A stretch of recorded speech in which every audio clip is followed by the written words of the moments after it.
महाराष्ट्राचं अस्सल मराठमोळे पण जिवंत ठेवणाऱ्या महाराष्ट्राच्या लाडक्या लेकीसुणांचा हा आवाज, महाराष्ट्राच्या लाडक्या लेकीसुणांचा हा आवाज. या पहाटवेळी गायलेल्या जात्यावरच्या ओव्यांनी, या पहाटवेळी गायलेल्या जात्यावरच्या ओव्यांनी मी नुसता पाझरून गेलोय. अंतकरण सद्गदित झालंय आणि डोळे अश्रूंनी ओले चिंब झाले. मंडळी, डोळे अश्रूंनी ओले चिंब झाले.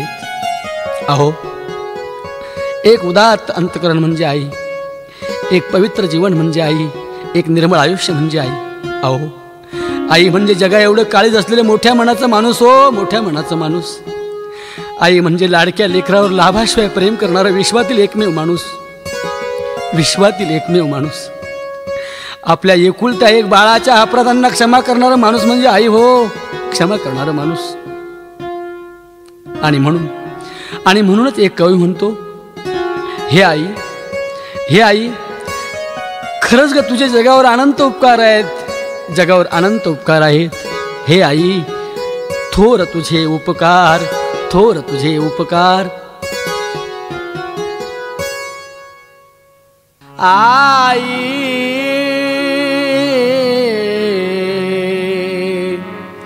आई,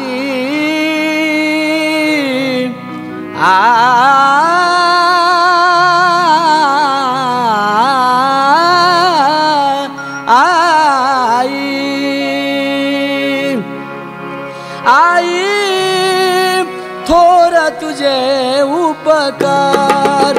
आई, थोर तुझे उपकार. आई, थोर तुझे उपकार. थोर तुझे उपकार, थोर तुझे उपकार, थोर तुझे उपकार, थोर तुझे उपकार, थोर तुझे उपकार, थोर तुझे उपकार.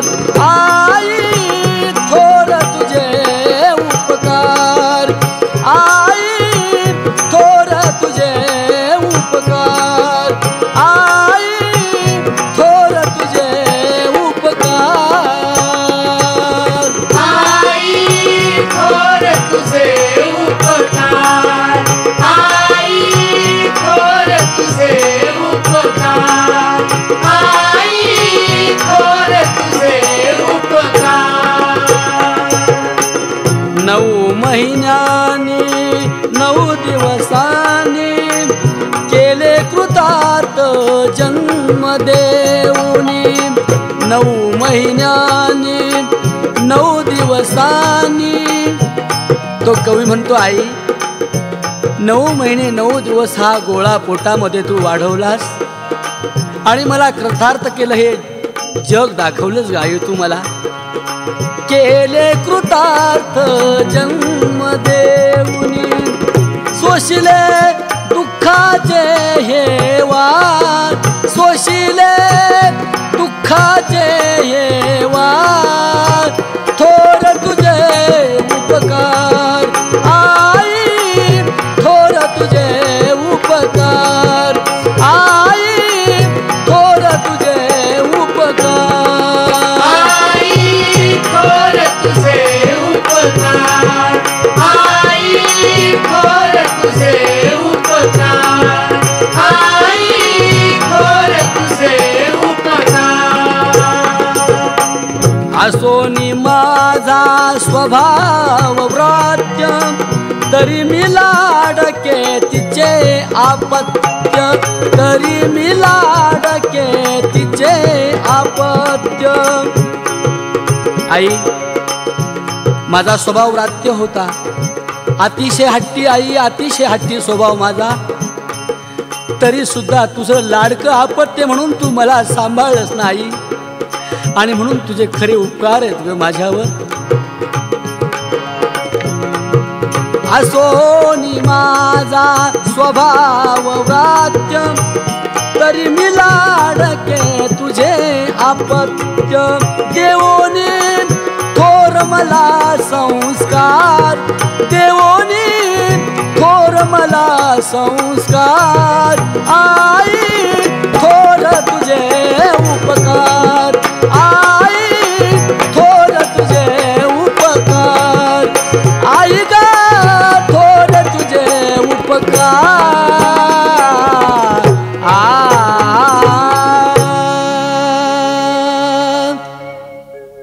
मंडळी, दुसरा एक कवी म्हणतो, आई आई तू म्हणजे प्रेमाचं मूर्तिमंत स्वरूप ग आई.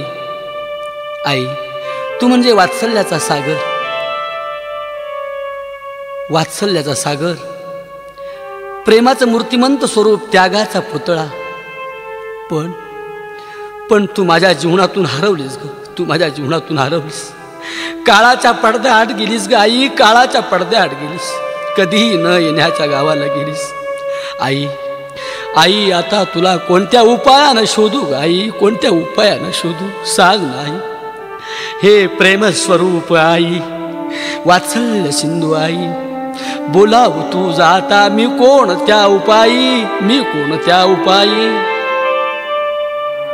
प्रेमस्वरूप आई, वात्सल्य सिंधू आई, प्रेमस्वरूप आई, वात्सल्य सिंधू आई, बोलावू तू जाता मी कोणत्या उपायी, बोलावू तू जाता मी कोणत्या उपायी, बोलावू तू जाता मी कोणत्या उपायी. बोलावू तू जाता मी कोणत्या उपायी, बोलावू तू जाता मी कोणत्या उपायी, बोलावू तू जाता मी कोणत्या उपायी. नाही जगात झाली आबाळ ह्या जीवाची, नाही जगात झाली आबाळ ह्या जीवाची. आई उणीव चित्ती हृदयी तुझीच जाची. तो कविराज म्हणतो, हे आई आई तू असताना माझी कधी कधी आबाळ झाली नाही ग आई, कधी आबाळ झाली नाही. तुझ्या गरीब संसारामध्ये आई तू मला कसं सांभाळलंस ग आई, कसं लहानचं मोठं केलंस. आता तू काळाच्या पडद्याआड गेलीस, कधी न येण्याच्या गावाला गेली, कधी न संपणाऱ्या प्रवासाला आई तू सुरुवात केली. आता मला तुझी खरी उणीव जाणवते ग आई, खरी उणीव जाणवते. नाही जगात झाली आबाळ या जीवाची, आई उणीव चित्ती हृदयी तुझीच जाची. तू गाय वासरू मी, तू मायले करू मी, तू गाय वासरू मी, तू मायले करू मी. टाटा तुटी झाली आता कसे करू मी, टाटा तुटी झाली आता कसे करू मी, टाटा तुटी झाली आता कसे करू मी. प्रेम स्वरूप आई, वात्सल्य सिंधू आई, बोलाव तुझ आता मी कोणत्या उपायी, बोलाव तुझ आता मी कोणत्या उपायी, बोलाव तुझ आता मी कोणत्या उपायी. मंडळी, आता ऐकलेल्या काव्याच्या उद्गारानं मला माझ्या आईची आठवण झाली हो. माझ्या डोळ्यापुढे माझी आईच उभी राहिली हो. आज माझ्याकडे धन आहे, मान आहे, वैभव आहे. वैभव तर शिखरावर पोहोचलंय, परंतु शिखरी पोहोचलेल्या वैभवाचा आनंद पाहायला माझी आई या जगात नाही हो, माझी आई या जगात नाही. हे आई तू माझे किती लाड पुरवलीस ग. स्वतः कधी पोटभर जेवली नाहीस, पण तुझ्या गरीब संसारात मला कधी तू उपाशी ठेवले नाहीस ग. आई तू माझ्याशिवाय कधी घासभर अन्न खाल्लं नाहीस की घुटभर पाणी प्याले नाहीस. खरंच आई मला मोठं करताना तू किती किती खस्ता खाल्यास ग. स्वतः ओल्यावर निजलीस, पण कोरड्या अंथरुणावर झोपून माझं आरोग्य चांगलं ठेवलंस ग तू, चांगलं ठेवलंस. आई कधी कधी मी तुला उलट्या उत्तरानं बोललो असेल, पण तू क्षमामय हृदय ठेवून माझ्या व्रात्य स्वभावाची प्रतिमा तुझ्या अंतकरणाच्या गाभाऱ्यात ठेवून तुझा आईपणा तू सिद्धीला नेलास ग आई, तुझा सिद्धीपणा आई सिद्धीला नेलास. सज्जन हो, अनंताच्या प्रवासाला गेलेल्या माझ्या त्या आईला श्रद्धांजली देताना माझ्या मुखातून एकच वाक्य आलं, एकच वाक्य आलं. गेली दुरी दिगंतरा, गेली दुरी दिगंतरा, पुन्हा येणे नाही घरी. विझला हो नंदादीप, विझला हो नंदादीप, कसा जाऊ मी मंदिरी, कसा जाऊ मी मंदिरी. गेली दुरी दिगंतरा,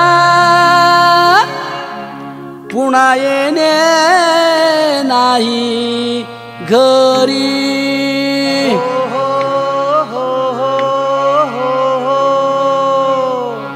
गेली दुरी दिगंतरा, पुन्हा येणे नाही घरी.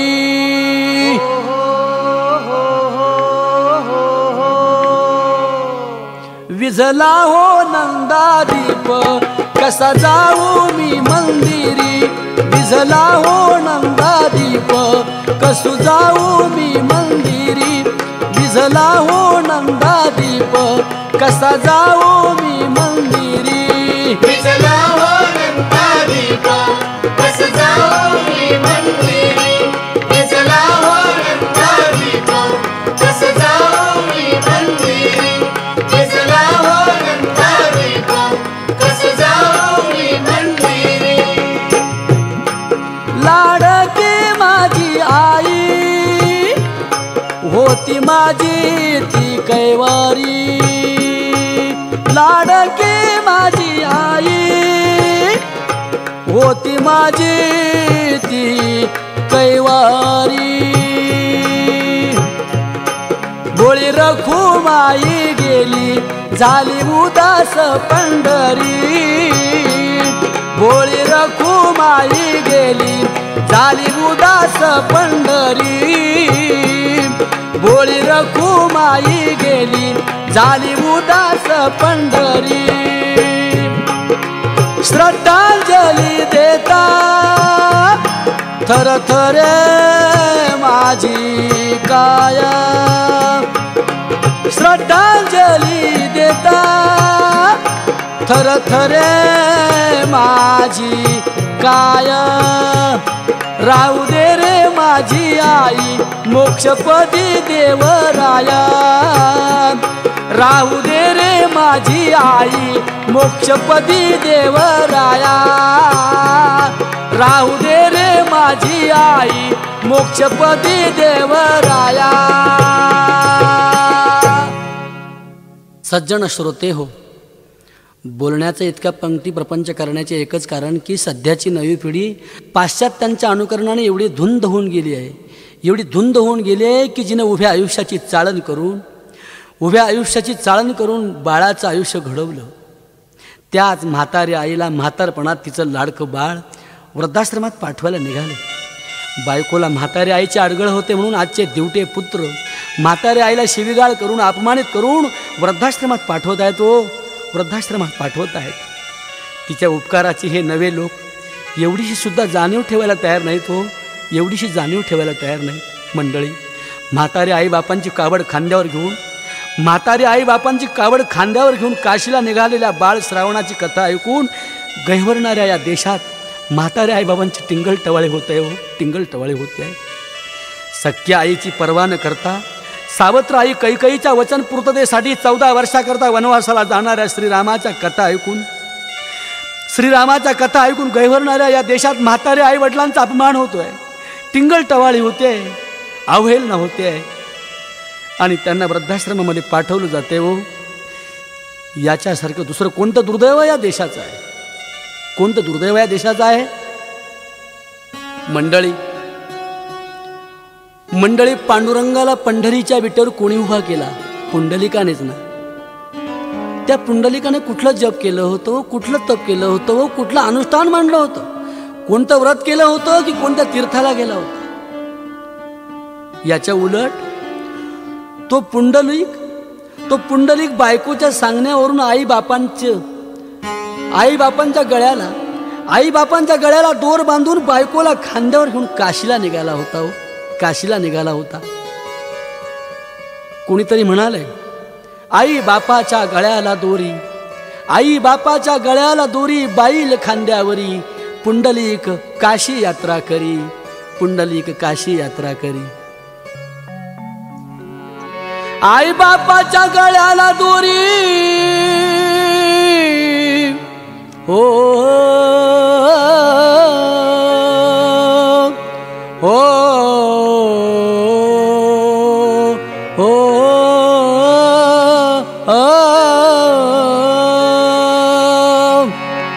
आई बापाच्या गळ्याला दोरी, बाईल खांद्यावरी, आई बापाच्या गळ्याला दोरी, बाईल खांद्यावरी, बाईल खांद्यावरी, पुंडलिक काशी यात्रा करी, पुंडलिक काशी यात्रा करी, पुंडलिक काशी यात्रा करी, पुंडलिक काशी यात्रा करी, पुंडलिक काशी यात्रा करी, पुंडलिक काशी यात्रा करी.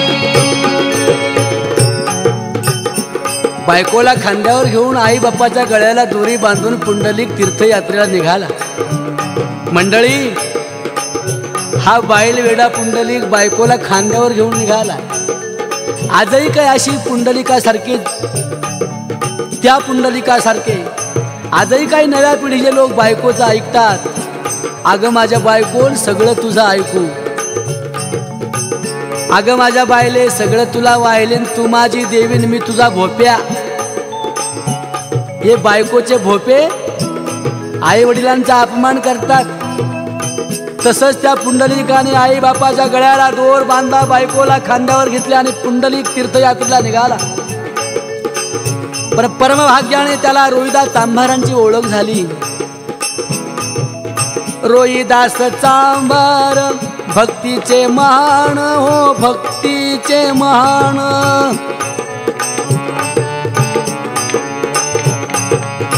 रोहिदास चांभार भक्तीचे महान, हो भक्तीचे महान. रोहिदास चांभार भक्तीने महान आहे. जाती माती मोडायच्या, माणसं जोडायची, हा वारकरी संप्रदायाच्या परंपरेचा, वारकरी संप्रदायाच्या परंपरेने जातीपाती मोडल्याने माणसं जोडली बरं का मंडळी. रोहिदास चांभार पुंडलिकाचे गुरु झाले आणि त्या रोहिदास चांभारानं सांगितलं, हे पुंडलिका, रोहिदास चांभार भक्तीचे महान. पाळण्याची दोरी शेंडीला बांधून, पाळण्याची दोरी शेंडीला बांधून,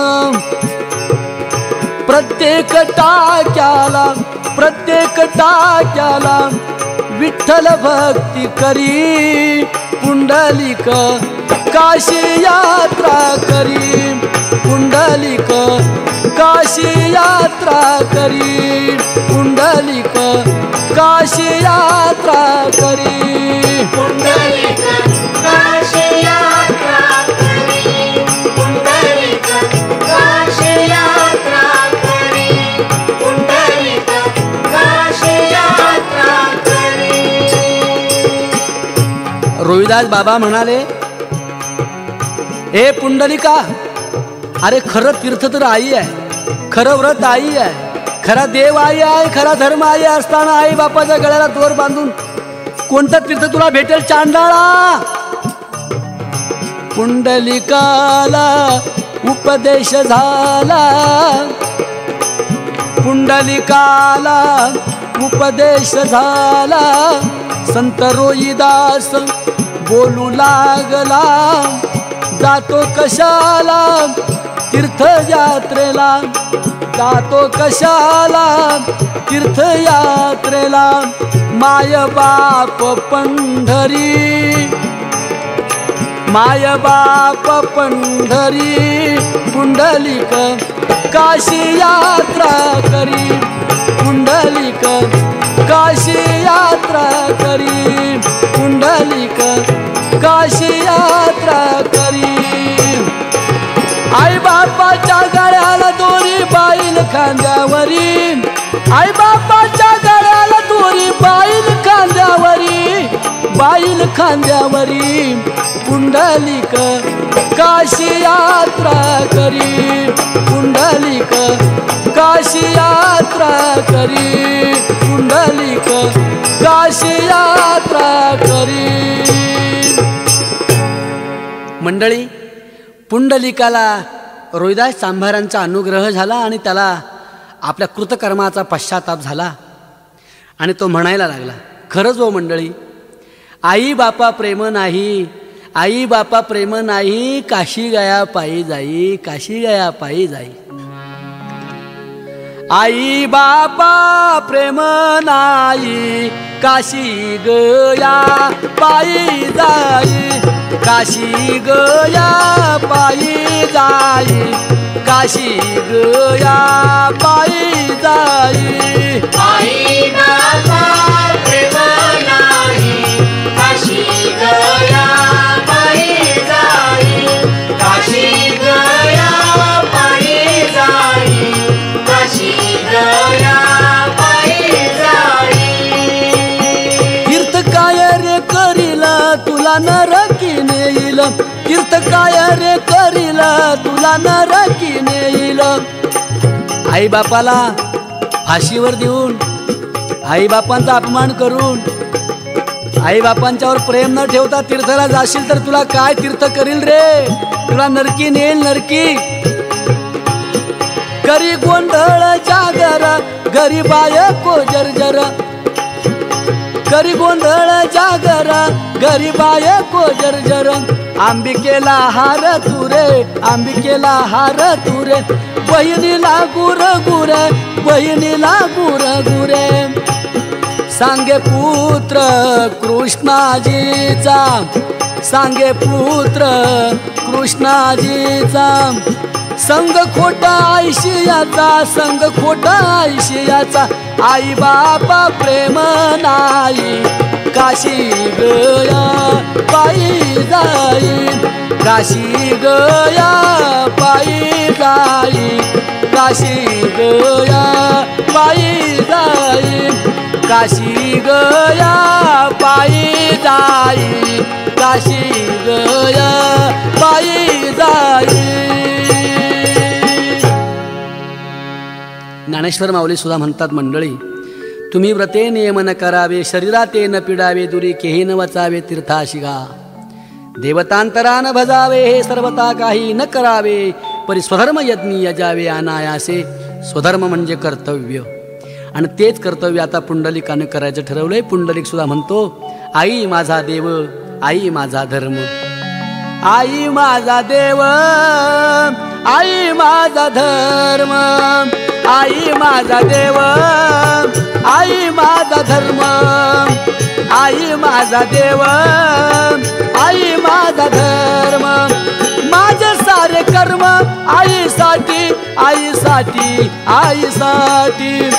माझे सारे कर्म आईसाठी, आईसाठी, आईसाठी. आई माझा देव, आई माझा धर्म, आई माझा देव, आई माझा धर्म, आई माझा देव, आई माझा धर्म. आई माझा देव, आई माझा धर्म, आई माझा देव, आई माझा धर्म, आई माझा देव, आई माझा धर्म. आई माझी भक्ती, आई माझी शक्ती, देई मला मुक्ती. आई माझी, आई माझी कीर्ती, आई माझी मूर्ती, वाढविते कीर्ती. आई माझी, आई माझा जीव, आई माझा जीव, आई माझा शिव. पाहिला मी देव डोळे भरी, हो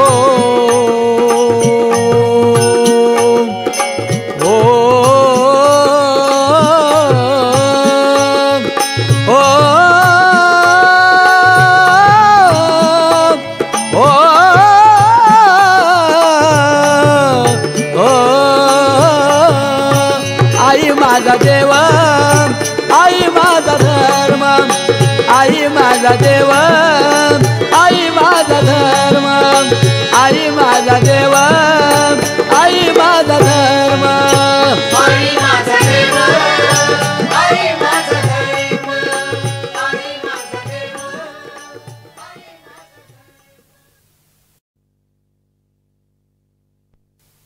मंडळी, आईच्या प्रेमाचा आदर्श जिवंत राहावा. तरुणांनो, प्रामुख्याने तुमच्यासाठी मी बोलतोय. आई आणि वडिलांचं प्रेम जिवंत राहावं, तुम्ही त्यांच्यावर प्रेम करावं, म्हणून तुम्हाला मी एका आदर्श मातेची गोष्ट आज सांगणार आहे. एका पवित्र आईची कथा मी आपल्या पुढे मांडणार आहे. त्या आईचं नाव होतं सुमन. अतिशय विनम्र, सुस्वभावी, निर्मळ, प्रांजळ अंतकरणाची आई म्हणजे सुमन होती. मंडळी, ती सुमन सुस्वभावी होती, विनम्र होती, माधुर्यपूर्ण होती. पण सांगू का, अशी विनम्र सुमन निपजण्यासाठी तिची आई खूप मोठी जबाबदारीने वागली होती. सुमन जेव्हा जन्माला आली तेव्हा त्या सुमनला पाळण्यात घालत असताना सुमनच्या आईनं काहीतरी आचकट विचकट पाळणा गीतं गायली नाहीत, तर लाडक्या सुमनला पाळण्यात घालत असताना सुमनच्या आईनं आदर्श महापुरुषांच्या कथा, इतिहासाच्या पानावर अजरामर झालेल्या साध्वी स्त्रियांच्या, सीता, अहल्या, तारा, मंदोदरीसारख्या पवित्र मातांच्या कथा पाळणा गीतांच्या रूपानं सुमनला ऐकवल्या. आणि म्हणून सुमन विनम्र आणि सुस्वभावी निपजली होती. सुमनच्या आई सुमनला पाळण्यात घालत असताना काय म्हणत होती ते ऐका.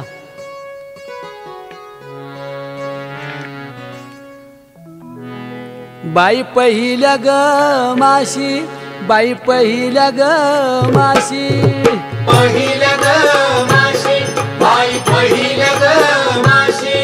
उभी होते मी अंगणात, उभी होते मी अंगणात, डाल कुशीला रंगनाथ ग, जो बाळा जो जोर जो, डाल कुशीला रंगनाथ ग, जो बाळा जो जोर जो, डाल कुशीला रंगनाथ ग, जो बाळा जो जोर जो, डाल कुशीला रंगनाथ ग, जो बाळा जो जोर जो. बाई दुसऱ्या ग माशी, बाई दुसऱ्या ग माशी, दुसऱ्या ग माशी, बाई दुसऱ्या ग माशी. मी वाजवित होते टाळ, मी वाजवित होते टाळ, संत रूपानं येईल बाळ ग, जो बाळ जो जोर जो, संत रूपानं येईल बाळ ग, जो बाळ जो जोर जो, संत रूपाने येईल बाळ ग, जो बाळ जो जोर जो,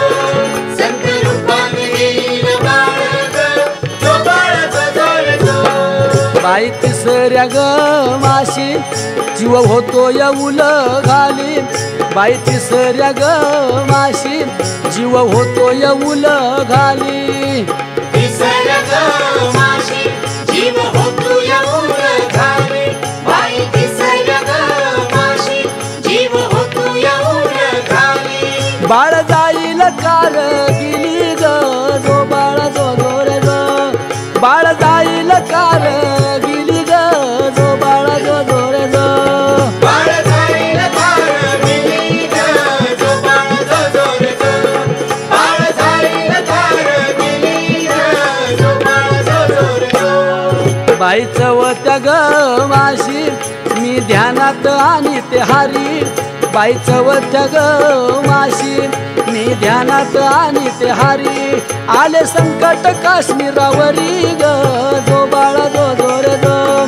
आले संकट काश्मीरावरी ग, जो बाळा जो जोर ग, आलं संकट काश्मीरावरी ग, जो बाळ जो जोर ग, आलं संकट काश्मीरावरी ग, जो बाळ जो जोर ग.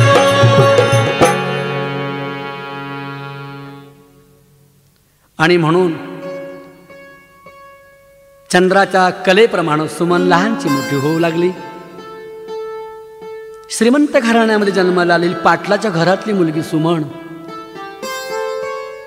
थाटामाटानं लहानची मोठी झाली. चंद्राच्या कलेप्रमाणे, चंद्राच्या पौर्णिमेच्या कलेप्रमाणे सुमन लहानची मोठी झाली. एकुलते एक लाडाची मुलगी सुमनचं लग्न ठरलं. अहो एवढं श्रीमंत घराणं सुमनला मिळालं. जावई अतिशय देखणं हवा बरं. सुमनच्या आई नेहमी चिंता करायची आणि खरोखरच सुमनच्या भाग्याने जावई खूप सुंदर आणि देखणा होता.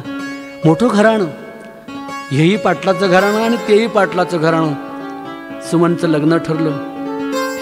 सुमनला मंडवळ्या बांधल्या गेल्या आणि सुमन शुभमंगलानंतर सासरी जायला निघाली. मंडळी, एकुलती एक लेक नांदायला पाठवायची. सुमनच्या आईचे डोळे अश्रूने ओले चिंब झाले. सुमन आता नांदायला निघाली. मैत्रिणी आल्या. सुमनला पोहोचवण्यासाठी सारी मंडळी निघाली. सकाळपासून जो आनंद होता तो आनंद मावळला. आता सुमन परत परत कधी आता या माहेरी राहणार नव्हती. पाहुण्यासारखी केव्हा तरी एकदा सुमनला यावं लागणार होतं. सुमन नांदायला निघाले आणि आईचं दर्शन घेतलं. आई म्हणाले, बेटा, तळहाताच्या फोडाप्रमाणे मी तुला जपलं. तुझ्या बाबांनी सुद्धा खूप खूप अट्टहासानं तुला लहानची मोठी केली. काही कमी पडलं का ग तुला? सुमन बेटा, बाबांचं दर्शन घे. आणि सुमन वडिलांचं दर्शन घ्यायला निघाली. आणि सुमनच्या मुखातून आवाज आला, बाबा. पडते पाया तुमच्या बाबा, काय मागणे मागू बाबा. बाबा बाबा बाबा हो हो बाबा बाबा.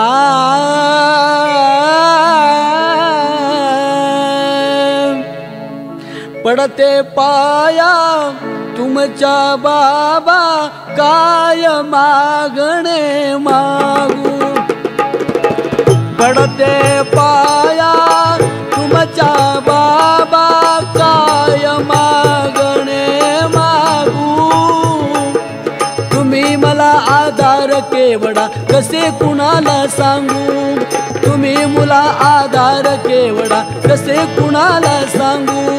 बाबा बाबा सांगा ना, तुमच्याशिवाय मला कुणाचा आश्रय आहे सांगा ना बाबा. तळहाताच्या फोडाप्रमाणे जपलो बाबा. तुम्ही नेत्राचा दिवा केला, तळहाताचा पाळणा केला आणि मला लहानची मोठी केली बाबा. आता मला तुम्ही नांदायला पाठवतायत, पण तुमचं लक्ष असतं बरं माझ्याकडे. या अनोळखी संसाराची मला काय ओळख नाही हो. त्या जाऊबाई, त्या नणंदाबाई, ते सासरे, त्या सासूबाई, मला काही ओळख नाही हो बाबा. तुम्ही मला आधार केवडा, कसे कुणाला सांगू. कसे कुणाला सांगू. कसे कुणाला सांगू. कसे कुणाला सांगू. कसे कुणाला सांगू. कसे कुणाला सांगू. कसे कुणाला सांगू. कसे कुणाला सांगू. कसे कुणाला सांगू. कसे कुणाला सांगू. कसे कुणाला सांगू. कसे कुणाला सांगू. कसे कुणाला सांगू. कसे कुणाला सांगू. पण मंडळी, सुमनच्या आयुष्याची दुर्दशा होणार होती हे सुमनला माहीतच नव्हतं. सुमन नांदायला गेली. 4-6 महिने संसार चांगला झाला. देखणा, सुंदर, तारुण्याने रसरसलेला आणि मुसमुसलेला नवरा पाहून सुमनला हेवा वाटायचा. जणू काय सीतेचा राम, राधिकेचा कृष्ण मला मिळाला. सुमन अतिशय समाधानी होती. पण सुमनचं स्वप्न भंगलं. सुमनचं स्वप्न भंगलं. 6 महिन्यानंतरच, अवघ्या 6 महिन्यानंतरच सुमनच्या नवऱ्याला दारूचं, जुगारीचं व्यसन जडलं.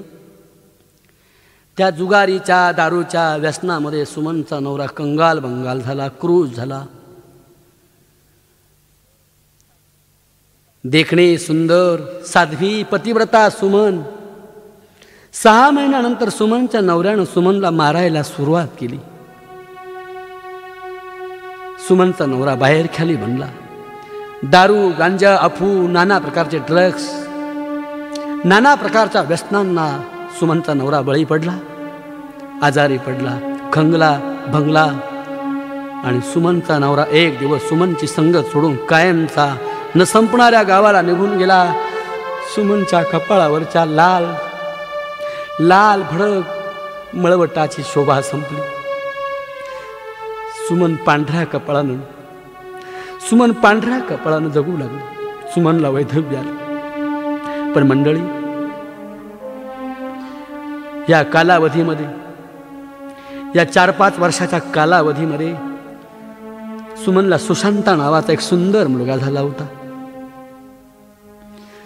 लग्नानंतरच्या 6 महिन्यापासून तर सलग 5 वर्ष सुमनच्या मोडक्या तोडक्या दुर्दशेच्या संसारामध्ये सुशांता नावाचा एक सुपुत्र सुमनला झाला. आणि वैधव्यानंतर सुमन तो सुपुत्र लहानचा मोठा करू लागले. सुमनच्या काळजीनं, माहेर एवढी श्रीमंती असताना सुद्धा सुमनच्या काळजीनं सुमनचे आई वडील सुद्धा अनंताच्या प्रवासाला गेले हो. सुमनला कुणाचा आसरा राहिला नाही, कुणाचा सहारा राहिला नाही. सुमन एकटी जगू लागली. सुमनच्या सासरच्या मंडळींनी सुमनला एकटीला वेगळं दिलं. छोटा सुशांत आणि सुमन एकटी राहू लागली. माहेरी कोणाचा आसरा नाही. सासरी सासू सासरे पायणात पांढऱ्या कपाळाची दारामध्ये आले आणि नवरा मारून टाकला. आमचं हे कुलतं एक पोरगं मारलं ग हिनं. सासूबाई शिव्या द्यायची, ननंदा मारायच्या. सुमन सासूरवास सहन करून करून थकली. अशा अवस्थेमध्ये लोकांची मजुरी करायची, लोकांची धुणी भांडी करायची, लोकांची घरं सारवायची आणि आपल्या लाडक्या सुशांताला मोठा करण्याची एक जिद्द तिने धरली. नवऱ्याचं सुख नाही मिळालं. कपाळाचं कुंकू माझ्या जन्माला जाऊ दे, कपाळाचं कुंकू माझ्या जन्माला जाऊ दे, आयुष्याचा जोडीदार शहाणा होऊ दे. सुमन म्हणायची, पण नाही होते भाग्य तिला मिळालं. सुमन नेहमी प्रभूला प्रार्थना करायची, हे प्रभू आता असेल तसा मोडका संसार मी जगेल, पण माझा नवरा जगू दे रे पांडुरंगा, दयाळा माझा नवरा जगू दे रे. कपाळाचं कुंकू माझ्या जन्माला जाऊ दे, आयुष्याचा जोडीदार व्यसनमुक्त होऊ दे, आयुष्याचा जोडीदार व्यसनमुक्त होऊ दे. ती नेहमी म्हणायची, माझ्या माहेरीचा श्रीमंतीचा थाट, श्रीमंतीचा थाट, श्रीमंतीचा थाट, श्रीमंतीचा थाट, माझ्या माहेरीचा श्रीमंतीचा थाट, श्रीमंतीचा थाट. दारून लागली माझ्या संसाराची वाट, दारून लागली माझ्या संसाराची वाट, दारून लागली माझ्या संसाराची वाट, दारून लागली माझ्या संसाराची वाट. माझ्या माहेरीचा वाटे मला भूषण, वाटे मला भूषण, वाटे मला भूषण, वाटे मला भूषण. दारुड्या घरी दिलं मला देऊ पुणा दूषण, दारुड्या घरी दिलं मला देऊ पुणा दूषण, दारुड्या घरी दिलं मला देऊ पुणा दूषण, दारुड्या घरी दिलं मला देऊ पुणा दूषण. सुमन भावाला म्हणायची, दादा दादा, सासर माहेर कुठंच जुळाना, कुठंच जुळाना, दिलं इथं मला कसं माझंच कळाना, दिलं इथं मला कसं माझंच कळाना, दिलं इथं मला कसं माझंच कळाना, दिलं इथं मला कसं माझंच कळाना. सुमन म्हणायची, काय माझ्या नशिबाचा फेराव चुकला. दीनदयाळा परमेश्वरा, भाऊ सुद्धा माहेरचा सासरे येत नाही आई वडिलांच्या नंतर. भाऊजाईला राग येतो. दादा परत कधी ढुकून सुद्धा दादानं माझ्याकडे पाहिलं नाही की सुमनचा संसार कसा असेल. माझ्या दादाला वाटत असेल मी काही पैसे मागेल, माझ्या दादाला वाटत असेल की मी काही इस्टेटीमध्ये हिस्सा मागेल, पण दादा अशी दुष्ट विचाराची मी नाही रे. नाही मला अपेक्षा दादा तुझ्या रे धनाची, तुझ्या रे धनाची, कष्टाची काबाडीन तुझी बहीण मानाची, कष्टाची काबाडीन तुझी बहीण मानाची, कष्टाची काबाडीन तुझी बहीण मानाची, कष्टाची काबाडीन तुझी बहीण मानाची. उपास तापास सासूरवास सोशिते, लाडका सुशांता माझा कशी बशी पोशिते, मजुरी करून मी राहीन घराला, शाळेत घालीन मी माझ्या रे पोराला. माझ्या बाळाला मला इंजिनियर बनवायचा, मी गरीब आहे, मी दुबळी आहे, गावामध्ये माझ्यापेक्षा खूप श्रीमंत माणसं आहेत, मी एक दिवस श्रीमंत होईल, माझा मुलगा इंजिनियर होईल, माझा लाडका सुशांता बंगला बांधील, कार घेईल, मारुती मोटार घेईल आणि मला फिरवील, मी समाधानी होईल. दादा मला तुझ्या धनाची अपेक्षा नाही, मला लुगडं चोळीची अपेक्षा नाही रे दादा. नाही मला बेत तुझ्या पुरण रे पोळीचा, नको देऊ मान मला लुगडर चोळीचा, कपाळाचं कुंकू माझ्या जन्माला जाऊ दे, कपाळाचं कुंकू माझ्या जन्माला जाऊ दे देवा. पण नाही हो, त्या सुमनची प्रार्थना देवाला नाही पाहवली आणि सुमनचं कपाळ पांढरं झालं. सुमन म्हणायची कपाळाचं कुंकू माझ्या जन्माला रे जाऊ दे, जन्माला रे जाऊ दे, आयुष्याचा जोडीदार व्यसनमुक्त होऊ दे, आयुष्याचा जोडीदार व्यसनमुक्त होऊ दे, आयुष्याचा जोडीदार व्यसनमुक्त होऊ दे.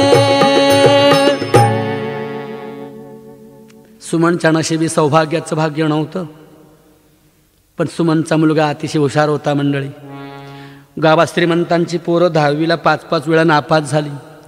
कोणाचं पोरगं गुटखा खाते, कोणाचं पोरगं माणिकचंद खाते, कोणाचं पोरगं दारू पिते, कोणाचं पोरगं ते कोरॅक्स नावाचं खोकल्याचं औषध नशा भागवण्यासाठी, नशेली पोरं. कोणाची पोरं वरातीत हिजड्यासारखी नाचतायत. पण सुमनचा मुलगा अतिशय गरीब होता, त्याला जाणीव होती आपल्या आईच्या संसाराच्या गरिबीची जाणीव होती. तो फक्त अभ्यास करायचा, शाळेमध्ये जायचा आणि आईला मदत करायचा. सुशांता 12वी पास झाला. सुशांता 12वी पास झाला, थाटानं सांगत आला, आई आई आई मी पास झालो, मी पास झालो, मी 12वी पास झालो. सुमनचे डोळे अश्रूने वाहू लागले. सुमन केळीच्या पानासारखे थरथरू लागले. तिला अतिशय आनंद झाला, पण तिचा आनंद पाहण्यासाठी कपाळाचं कुंकू नाही, तिचा आनंद पाहण्यासाठी आई नाही, वडील नाहीत. ज्यांनी आनंद पाहावा तो लाडका एकुलता एक भाऊ, पण तो भाऊजाईच्या जाचानं कधी कधी सासरे येत नाही. सुमन एकटी तुळशीजवळ गेली आणि त्या वनमाळी प्रभू श्रीकृष्णाला सांगितलं, देवा श्रीकृष्णा, माझा सुशांता पास झाला रे. हा एवढा मोठा आनंद, आभाळातनं मावणारा आनंद कोणी कोणी माझ्या आयुष्यात पाहिला नाही रे परमेश्वरा. सुमनला खूप आनंद झाला मंडळी. पण सुशांता म्हणाला, आई इंजिनिअरिंगला नंबर लागतोय, इंजिनियर कॉलेजला नंबर लागतोय माझा, पण फक्त 100 रुपये कमी पडतात. अवघ्या 100 रुपयामध्ये काम होणार आहे आई. परंतु त्या सुमनच्या मोडक्या संसारामध्ये मंडळी 100 रुपये सुद्धा नव्हते, 100 रुपये सुद्धा नव्हते. सुमन आक्रंदन करू लागली, आक्रोश करू लागली, कुठून आणू आता 100 रुपये. गावामध्ये वनवन भटकली व पण कुणी 100 रुपये दिले नाही. कारण का, सुशांता 12वी पास झाला होता आणि श्रीमंतांची पोरं 10वी 5-5 वेळा नापास झाली होती. आणि एकट्या दुबळीचा ते 18-20 दारिद्र्याने पेडलेली ती सुमन, तिचं पोरगं 12वी पास झालंय. अरे अरे कोणी 100 रुपये देऊ नका. द्वेषानं जळणाऱ्या त्या लोकांनी सुमनला 100 रुपये दिले नाही. भटकली आणि शेवटी माहेरी जायचं ठरवलं आणि सुमन माहेरी गेली. पण माहेरी जायला तिच्याकडे एसटीसाठी 5 रुपये नव्हते. हो, 5 रुपये एसटीसाठी नव्हते. रात्रभर सुमन चालत प्रवास करत माहेरी गेली. चालून सुमनच्या पायांना फोड आली. सुमनला वेदना होत होत्या. सुमनचं अंग 6 रसार मोडून आलं होतं. पहाटेच्या गार वाऱ्यानं सुमनच्या माहेरामध्ये सुमनला नेऊन सोडलं आणि त्या पहाटेच्या गार वाऱ्यामध्ये सुमनला बरं वाटलं, हलकं वाटलं. सुमनने देऊळ पाहिलं, सुमनने माहेरची शाळा पाहिली, देवळाचं अंगण पाहिलं. देवळाच्या प्रांगणामध्ये लहानपणी नागपंचमीच्या जिम्माफुडी खेळताना सुमनला भूतकाळाची आठवण झाली. सुमन भूतकाळामध्ये गेली. परकरातली सुमन शाळेत जाताना सुमनला आठवली. सुमनच्या मैत्रिणी सुमनला आठवल्या आणि सुमनला आपल्या आईबाबांची आठवण झाली. आज या माहेरी मी आले. एक दिवस मी नांदायला गेले, तेव्हा नांदायला जात असताना आईने मला किती उपदेश केला होता.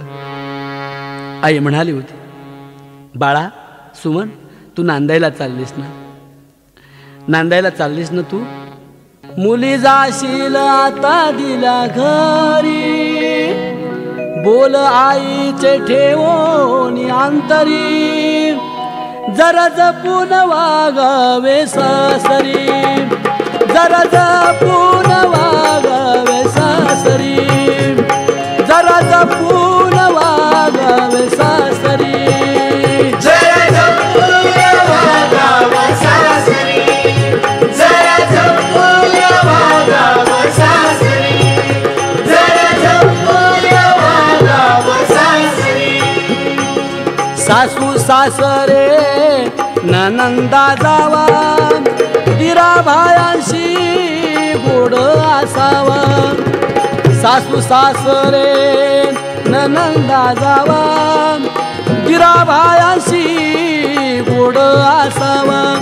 कुणी असते भली, कुणी असते बुरी, कुणी असते या घर फोडणारी, जरा जपून वागावे सासरी, जरा जपून वागावे सासरी, जरा जपून वागावे सासरी, जरा जपून वागावे सासरी, जरा जपून वागावे सासरी, जरा जपून वागावे सासरी.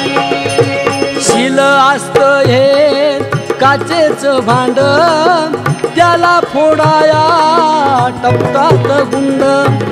शील असतं हे काचेचं भांड, त्याला फोडाया टपकात गुंड.